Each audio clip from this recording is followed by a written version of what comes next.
Jadi Cina memiliki salah satu sejarah peradaban tertua di dunia, yakni sekitar 10.000 sebelum Masehi. Sejarah ini ditandai dengan perkembangan masyarakat yang tinggal di lembah Sungai Kuning yang menjadi pusat awal peradaban Cina. Dalam presentasi ini kita akan membahas berbagai dinasti yang berkontribusi pada pembentukan negara Cina. Asal-usul dan peradaban awal. Migrasi awalnya, manusia purba telah menghuni wilayah Cina selama kurang lebih 1,7 juta tahun. Sekitar 10.000 tahun yang lalu, kelompok manusia dari timur Afrika mulai bermigrasi ke Asia Tenggara dan kemudian ke Cina. Pada zaman Neolitikum, masyarakat mulai membentuk suku-suku yang mendirikan negara kota di sepanjang lembah Sungai Kuning, yang dikenal sebagai pusat pertanian dan peradaban awal. Kemudian dinasti Xia. Dinasti Xia dianggap sebagai dinasti pertama dalam sejarah Cina. Didirikan oleh Yu yang Agung. Yu terkenal karena kemampuannya mengendalikan banjir di lembah sungai. Kemudian peran Yu yaitu diakui sebagai pemimpin oleh suku-suku primitif yang bersatu untuk membentuk kerajaan ini. Lalu ada dinasti Shang. Menurut sejarah tertulisnya, dinasti Shang menandai awal sejarah tertulis di Cina dengan penggunaan aksara kuno yang ditemukan pada cangkang kura-kura. Lalu pencapaian budayanya pada masa ini, budaya dan sistem pemerintahan mulai berkembang termasuk praktik keagamaan dan seni. Ini ada dinasti Zhou. Periode Zhou ini dibagi menjadi dua bagian utama, yaitu Zhou Barat dan Zhou Timur. Periode ini menciptakan ketegangan politik yang dikenal sebagai periode negara perang. Kemudian zaman Zhou ini juga merupakan masa lahirnya berbagai aliran filsafat seperti Konfusianisme dan Taoisme. Dinasti Qin Shi Huang berhasil menyatukan berbagai kerajaan yang terpecah belah selama periode negara perang pada tahun 221 sebelum Masehi dan mendirikan Kekaisaran Qin, menjadi kaisar pertama di Cina. Dinasti ini terkenal dengan pembangunan tembok besar Tiongkok dan sistem administrasi untuk mengelola wilayah yang luas. Yang terakhir ada dinasti Han. Di bawah kepemimpinan Kaisar Wu, dinasti Han memperluas kekaisaran hingga ke Asia Tengah dan membuka jalur perdagangan dengan Eropa melalui jalur sutra. Kemudian dinasti Han dikenal sebagai zaman keemasan dalam seni, sastra, dan teknologi di Cina. Tiongkok berbagi perbatasan internasional dengan 14 negara berdaulat. Terdapat 30 km atau 19 mil perbatasan dengan wilayah administrasi khusus Hong Kong yang menjadi wilayah Britania Raya sebelum 1997, dan 3 km 1,9 mil perbedaan Makau yang menjadi bagian dari Portugal sampai dengan 1999. Tiongkok memiliki perbatasan darat sepanjang 22.117 km atau 13.743 mil yang merupakan total perbatasan dari terpanjang di dunia.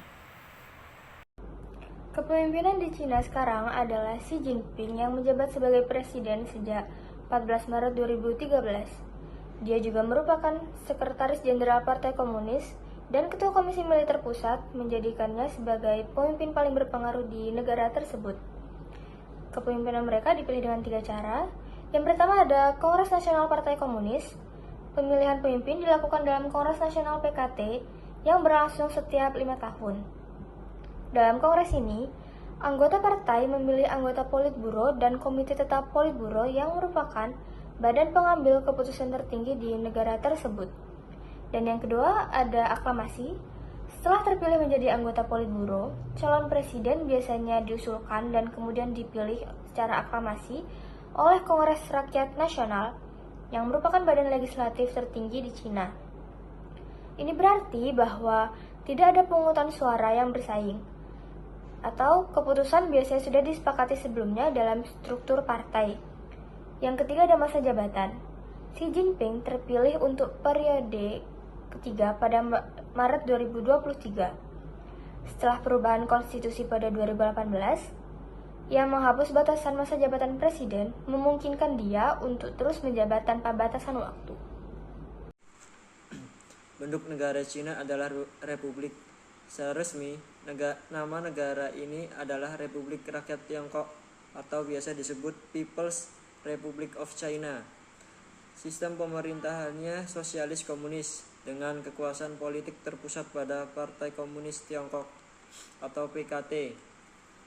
Cina menganut sistem negara kesatuan atau unitary state, di mana kekuasaan pemerintah nasional memiliki otoritas utama meskipun terdapat pembagian administratif ke dalam provinsi, wilayah otonom, kota setingkat provinsi, dan daerah administratif khusus seperti Hong Kong dan Makau. Wilayah administratif khusus ini memiliki sistem hukum dan ekonomi yang berbeda dari daratan utama berdasarkan prinsip satu negara, dua sistem. Sistem pemerintahan Republik Rakyat Tiongkok Cina adalah sistem parlementer dengan karakteristik unik yang dipengaruhi oleh ideologi komunis. Sistem pemerintahan Cina dapat dianggap sebagai parlementer karena beberapa alasan yang mendasar. Yang pertama, struktur pemerintahan. Dalam sistem ini, terdapat pemisahan antara kepala negara dan kepala pemerintahan. Presiden berfungsi sebagai kepala negara yang memiliki peran lebih simbolis, sementara Perdana Menteri bertanggung jawab atas administrasi dan pelaksanaan kebijakan, mirip dengan sistem pemerintahan parlementer. Yang kedua, Kongres Rakyat Nasional atau KRN. KRN berfungsi sebagai lembaga legislatif tertinggi yang memiliki kekuasaan untuk membuat undang-undang dan memilih pejabat tinggi negara, termasuk presiden dan perdana menteri. Dominasi KRN dalam pengambilan keputusan mencerminkan karakteristik sistem parlementer, di mana parlemen memiliki peran sentral dalam pemerintahan. Yang ketiga, Partai Komunis Cina atau PKC. Meskipun PKC adalah partai tunggal yang mengendalikan semua aspek pemerintahan, struktur politiknya tetap mengikuti prinsip-prinsip kabinet parlementer. PKC mengawasi dan mempengaruhi kebijakan pemerintah, tetapi proses legislasi dan pemilihan pejabat dilakukan melalui KRN yang merepresentasikan suara dari berbagai daerah. Yang keempat, sistem unikameral. KRN beroperasi sebagai badan legislatif unikameral, di mana semua anggota dipilih dari berbagai provinsi dan daerah otonom untuk masa jabatan tertentu. Hal ini juga merupakan ciri khas dari sistem parlementer, di mana anggota parlemen memiliki tanggung jawab untuk mewakili kepentingan rakyat. Selanjutnya adalah bentuk pemerintahan Republik Rakyat Tiongkok, yaitu republik dan secara khusus merupakan republik komunis. Berikut adalah beberapa poin penting mengenai bentuk pemerintahan di Cina. Yang pertama adalah Republik Rakyat Tiongkok, didirikan pada 1 Oktober 1949. Cina secara resmi menyatakan dirinya sebagai republik, yang berarti bahwa kekuasaan tertinggi berada di tangan rakyat. Meskipun dalam praktiknya dikuasai oleh satu partai, yaitu Partai Komunis Tiongkok atau PKT. Yang kedua adalah sistem satu partai. PKT adalah satu-satunya partai politik yang berkuasa dan memiliki kontrol penuh atas pemerintahan. Meskipun ada partai lain, mereka hanya berfungsi sebagai partai satelit yang tidak memiliki pengaruh signifikan dalam pengambilan keputusan. Yang ketiga adalah struktur pemerintahan, yaitu ada eksekutif yang dipimpin oleh presiden sebagai kepala negara dan perdana menteri sebagai kepala pemerintahan. Lalu selanjutnya adalah legislatif, yaitu Kongres Rakyat Nasional atau KRN, berfungsi sebagai lembaga legislatif tertinggi yang memiliki kekuasaan untuk membuat undang-undang dan memilih penjabat tinggi negara. Lalu yang terakhir adalah yudikatif, yaitu sistem peradilan di bawah pengawasan Mahkamah Agung Rakyat. Yang keempat adalah karakteristik otoriter.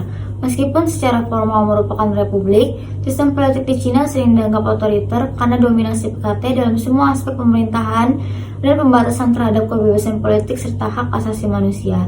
Secara keseluruhan, meskipun Cina mengklaim sebagai republik, sistem pemerintahannya lebih mencerminkan karakteristik negara komunis dengan kontrol ketat oleh salah satu partai. Pendidikannya berbeda dari bentuk republik demokratis yang umum di banyak negara lain. Baik, selanjutnya saya akan menjelaskan tentang konstitusi negara yang ada di Cina. Konstitusi RRT atau Republik Rakyat Tiongkok adalah hukum tertinggi di negara tersebut. diadopsi pada tanggal 4 Desember tahun 1982. Berikut beberapa poin penting serta informasi umum mengenai konstitusi tersebut. Memiliki judul asli Zonghua Renmin Gonghaeguo Xianfa yang diratifikasi pada tanggal 4 Desember tahun 1982. Konstitusi ini telah memiliki banyak sekali revisi, yaitu sebanyak 5 kali, yang dimana revisi terakhir dilakukan pada tanggal 11 Maret tahun 2018. Sistem pemerintahannya sendiri adalah negara kesatuan dengan sistem Marxisme, Leninisme, dan satu partai sosialis. Yang kedua ada struktur pemerintahan. Poin kedua ada struktur pemerintahan, di mana yang pertama konstitusi mengatur struktur pemerintahan yang terdiri dari 6 cabang legislatif, Kongres Rakyat Nasional yang merupakan lembaga legislatif unikameral. Yang kedua ada eksekutif, yaitu Dewan Negara yang dipimpin oleh Perdana Menteri. Lalu yang ketiga ada militer, yang dimana militer ini diisi oleh angkatan bersenjata dari Republik Rakyat Tiongkok.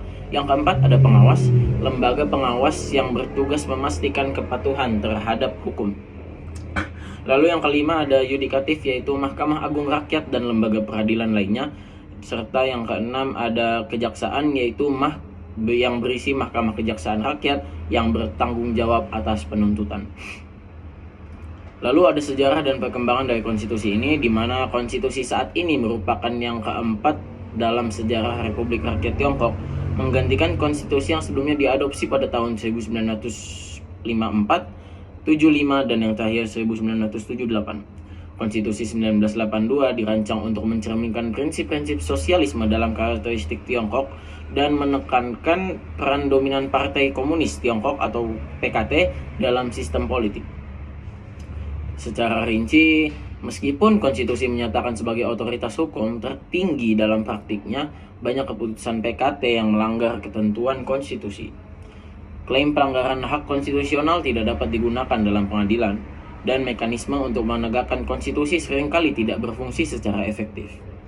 Secara keseluruhan, Konstitusi Republik Rakyat Tiongkok atau RRT secara menetapkan kerangka hukum dan struktural bagi pemerintahan, tetapi pelaksanaan dan kepatuhan terhadap konstitusi tersebut seringkali dipengaruhi oleh kekuasaan dominan Partai Komunis Tiongkok dalam politik Tiongkok.